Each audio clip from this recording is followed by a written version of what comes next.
Hey, I'm Jesse. We're in Acts chapter 27, verse 39.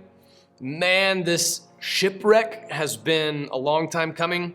Here's verse 39.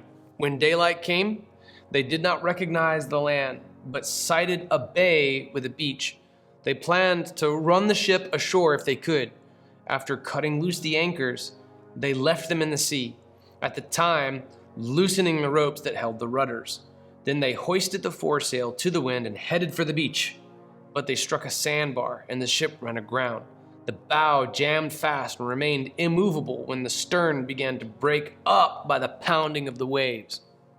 All right, if you're a Floridian, you know exactly what this is describing, especially if you're one who would surf in the morning after the sun is on the water long enough to make the sharks hopefully go away or not be hungry anymore. The tide changes things. There's a natural topography wherein if this is the shore, okay, it kind of comes out, it's shallow for a little bit, and then there's this point at which the land kind of goes up. The topography of the seafloor kind of goes up, and then it gets shallower. When the waves are coming in, they're pushed, drawn by the gravity of the moon from above, pushed by the winds behind them, whatever the case may be. They hit that sandbar. That's when you actually see the waves. They started out way out in the ocean. They actually were moving through the water just invisibly, so they just become visible as the wave drags bottom, and then the topography of the seafloor pushes it up. That sandbar makes that possible. But then on the other side of the sandbar, sometimes in the morning, the waves will die. When I was at First Baptist Windermere, students, you guys were with me. You're now family church. You remember this? We would go sunrise surfing, wait for the sun to be all the way up. We'd go out and we'd surf. And then in the morning time, the waves would die past the sandbar, and it's like the waves would crash, and then there would be like another 40 or 50 yards of calm water before the actual shore. And so what we would do is just surf, it would die out, do a flip off your board, paddle back out again. Well, later that day, in the exact same shore, the waves would all crash against the shore.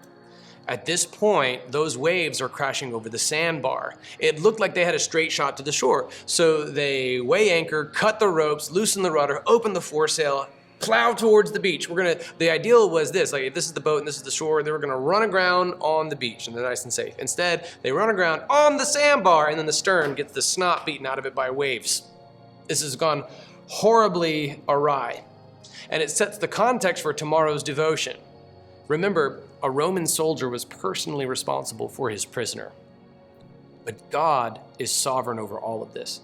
If that Roman guard lost track of his prisoner, he himself will be put to death, and possibly other people in his life, for his loss of that Roman prisoner. Now, this is beyond the scope of the responsibility of these prisoners, and even the centurions, the guards who were over them. Certainly none of the men in charge of the grain had anything to do with this. They should have listened to Paul when they were setting sail from Crete, but all of this is beyond the scope of their control. God is the one who is sovereign over all of this. God is the one who is sovereign over those waves. He is the sculptor of the seafloor. He's the author of history, and he sovereignly has the right to intervene and say, no, my servant Paul is going to testify before Nero. But Paul warned about exactly this. This is the vindication of what Paul said. Okay, if we back up just a few devotions and into our session as well, we know that Paul told everyone. He told everyone from the very beginning, but we have to run aground on some island. This was in chapter 27, verse 26. He gives this great news, right? In verse 25, he said, so take courage, men, and believe in God that it will be just the way it was told to me. And then comes the bummer, verse 26, but we have to run aground on some island. That's today's devotion. The vindication and the fulfillment of exactly what God said would happen through Paul. Don't you hate being right? Now, we may not be in a nautical setting, but you can also look at similar things that are happening in our culture, in our world, and as a Christian, we can see we're gonna crash. This is not gonna work. That's not going to serve as a solid foundation for a public school curriculum. That is, we're going to reap the whirlwind for our lack of a strategy in Afghanistan. We're going to suffer consequences if we continue down this road. These thoughts and these actions and these trends are going to be terrible for women and for children. You can look at ways in which we're heading toward a shipwreck.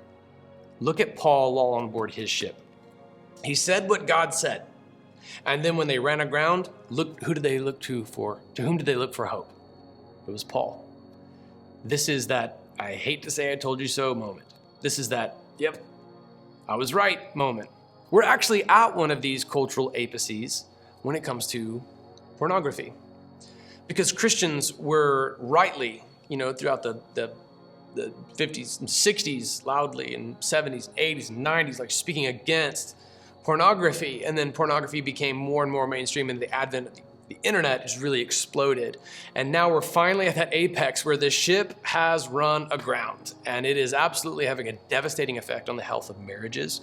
It has been devastating for the sense of self-worth among women. It has had untold consequences as it has fed sex trafficking. Like, not all the women who appear in pornographic videos are willing parties, for crying out loud. So we have reaped the whirlwind from it, and now even secular society is saying, hang on a second, maybe pornography is bad.